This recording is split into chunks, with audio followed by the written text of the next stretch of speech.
ایک دن ایک حکمران محل میں بیٹھا ہوا تھا۔ جب اس نے محل کے باہر ایک سیب فروش کو آواز لگاتے ہوئے سنا، سیب خریدیں سیب، سیب خریدیں سیب۔ حاکم نے باہر دیکھا کہ ایک دیہاتی آدمی اپنے گدھے پر سیب لادے بازار جا رہا ہے۔ حکمران نے سیب کی خواہش کی اور اپنے وزیر سے کہا، خزانے سے 5 سونے کے سکے لے لو اور میرے لیے ایک سیب لاؤ۔ وزیر نے خزانے سے 5 سونے کے سکے نکالے اور اپنے معاون سے کہا، یہ 4 سونے کے سکے لیں اور ایک سیب لائیں۔ معاون وزیر نے محل کے منتظم کو بلایا اور کہا، سونے کے یہ 3 سکے لیں اور ایک سیب لائیں۔ محل کے منتظم نے محل کے چوکیدار منتظم کو بلایا اور کہا، یہ 2 سونے کے سکے لیں اور ایک سیب لائیں۔ چوکیداری کے منتظم نے گیٹ سپاہی کو بلایا اور کہا، یہ 1 سونے کا سکہ لے لو اور ایک سیب لاؤ۔ سپاہی سیب والے کے پیچھے گیا اور اسے گریبان سے پکڑ کر کہا، دیہاتی انسان، تم اتنا شور کیوں کر رہے ہو؟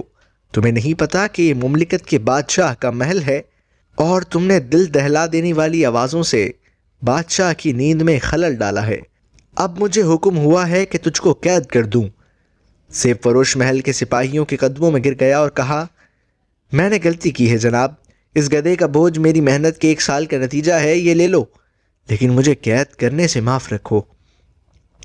سپاہی نے سارے سیب لیے اور آدھے اپنے پاس رکھے اور باقی اپنے منتظم افسر کو دے دیے، اور اس نے اس میں سے آدھے رکھے اور آدھے اوپر کے افسر کو دے دیے اور کہا کہ یہ 1 سونے کے سکے والے سیب ہیں۔ افسر نے ان سیبوں کا آدھا حصہ محل کے منتظم کو دیا۔ اس نے کہا کہ ان سیبوں کی قیمت 2 سونے کے سکے ہیں۔ محل کے منتظم نے آدھے سیب اپنے لیے رکھے اور آدھے اسسٹنٹ وزیر کو دیے اور کہا کہ ان سیبوں کی قیمت 3 سونے کے سکے ہیں۔